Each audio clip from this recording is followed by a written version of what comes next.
es muy habitual que el ser humano confunda los instintos animales de supervivencia con su felicidad o plenitud.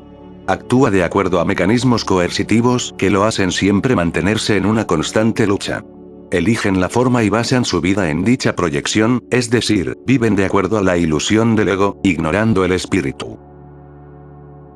El ser humano se ensarza por la preservación de lo material y transitorio antes que de lo informe y que perdura para siempre. El amor es la matriz de toda experiencia sana y sensata, sin opuestos ni polaridades. Cuando no hay ego o la mente se calla, se revela la totalidad y las cosas como son. Además, nos damos cuenta de que es lo único que existe.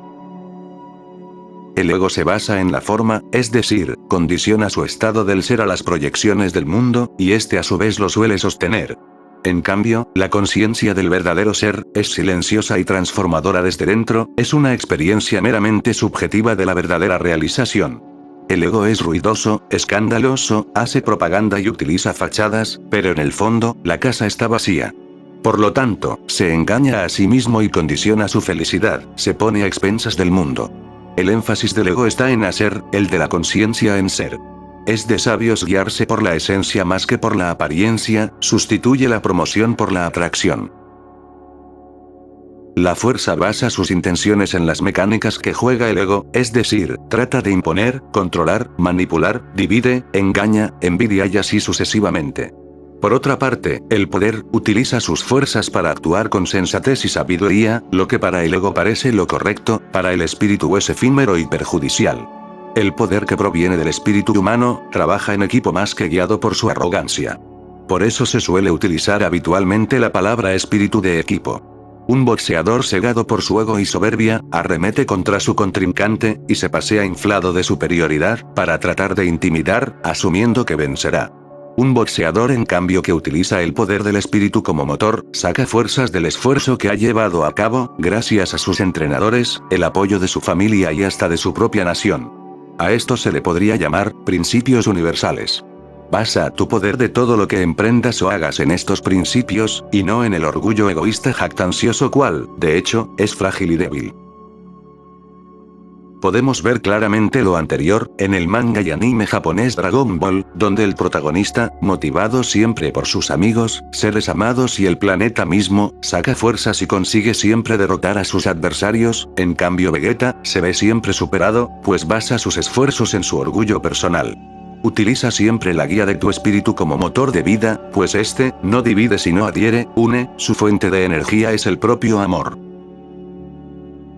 Así, te darás cuenta que lo informe, es la base del propio universo, que puede guiar de manera correcta e íntegra, todo lo que hagas y emprendas. Renuncia al placer o las jugosas recompensas a las cuales el ego es adicto, que suelen reafirmar su condición porque no es real. La falacia suele estar en constante lucha y utiliza todo tipo de recursos para sostenerse, la verdad es en cambio, evidente en sí misma. Toda sensación de conflicto cesa, ya no hay nada que defender puesto que la misma, no necesita ninguna defensa. Cuando las nubes del ego se apartan, la luz del sol se revela, es así como la verdad surge como una experiencia reveladora, así como los rayos del astro rey.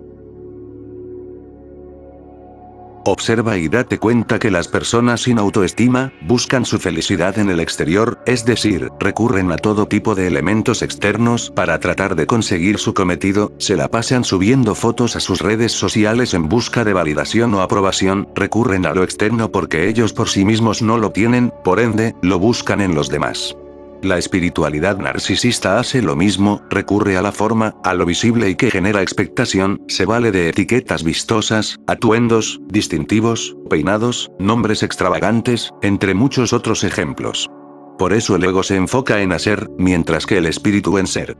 El ego utiliza lo expreso y superficial, la conciencia busca lo profundo y transformador. De aquí depende la desgracia o la realización. El ego reclama porque carece de ser, mientras que el espíritu calla porque está disfrutando ser. Con regularidad, se tiende a creer que el amor es sinónimo de fragilidad, es por ello, que las conductas del ego, se siguen eligiendo porque generan la impresión de protección o seguridad. En el reino animal son bien conocidas estas mecánicas, cuales, de hecho, son propias de su condición en un entorno que necesita y se vale de tales actitudes para su supervivencia. Por lo tanto, el ego se mantiene siempre en una constante lucha, a la defensiva y ofensiva, puesto que, en el fondo, es un cachorro asustado. Vivir bajo los dominios del ego, te mantiene, por ejemplo, reafirmando o confirmando siempre tu imagen, puesto que vives con una inseguridad que necesita ser verificada y aprobada por otros.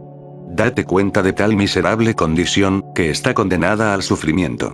Es así como nos damos cuenta, que el amor no representa ninguna condición de fragilidad, y que, aunque el ego dé la impresión de fortaleza, en el fondo la casa está vacía y polvorienta, es solo una fachada. Es por ello que debes dedicarte a limpiar y remover todas esas telarañas de tu habitación interior, olvídate de perseguir las ilusiones y ganancias exteriores que son una mentira, con el tiempo toda esa suciedad que no es corregida te incomodará y corroerá tu ser. El amor te hace ser quien verdaderamente eres, el amor es su propia realización suficiente en sí mismo, no necesita las ganancias o ilusiones del mundo. El ego es adicto a la negatividad, se vale de esta para reforzar su condición, por eso juzga, hace menos a los demás, critica, se siente superior porque en el fondo es una criatura indefensa y así trata de compensar su evidente situación. Está claro que el ego es una máscara que intenta cubrir al niño asustado. Renuncia al jugo que proporciona el ego, el cual se vuelve secretamente una droga, que fortalece al yo egoísta. He aquí la respuesta a por qué hay tantas personas beligerantes con los demás, envidiosas y criticadoras. Intentan sostener a su ilusorio yo, carente de amor.